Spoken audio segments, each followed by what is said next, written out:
বলে দুইটা জিনিস যদি কেউ আঁকড়ায় ধরে দুনিয়ার জমিন থেকে যেতে পারে, কাল কিয়ামতের ময়দানে তাকে জান্নাতে যাওয়া থেকে কেউ ঠেকাতে পারবে না।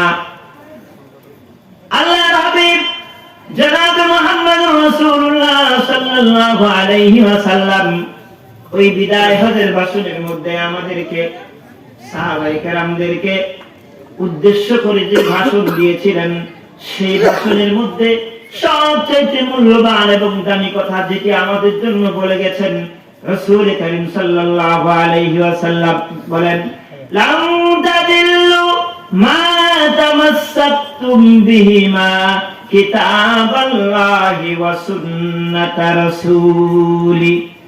জনাবে মুহাম্মদুর রাসূলুল্লাহ সাল্লাল্লাহু আলাইহি ওয়াসাল্লাম সাহাবায়ে কেরামকে বলেন, ও আমার সাহাবায়ে কেরাম, আমি দুনিয়ার জমিনে যতদিন বেঁচে ছিলাম, বেঁচে আছি, আমি তো তোমাদেরকে নিজে গাইড করে আমি তোমাদেরকে কোনটা ভালো কোনটা খারাপ দেখিয়ে দিচ্ছি।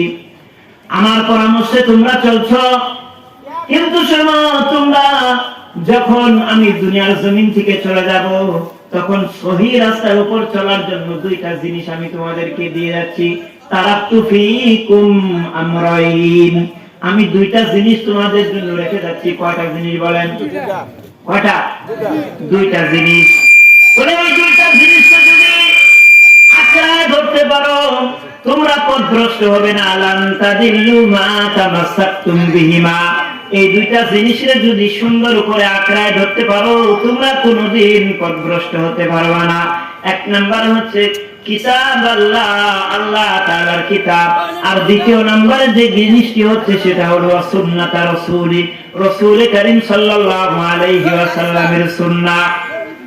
প্রিয় ভাইরা, আল্লাহ রাব্বুল আলামিন যে দুইটা জিনিস আমাদেরকে দিয়ে গেলেন, কিতাবুল্লাহ ওয়া সুন্নাত রাসূলি, এই দুইটা জিনিসকে ছেড়ে দিয়ে যদি আমি আমার মন মতো করে দুনিয়ার জমিনে চলাফেরা করি, তাহলে আমি আপনি আমরা সবাই আল্লাহ তাআলা যে ইহদিনাস সিরাতাল মুস্তাকিম বলেছেন, সেই ইহদিনাস সিরাতাল মুস্তাকিমের উপর আমাদের থাকা হবে না।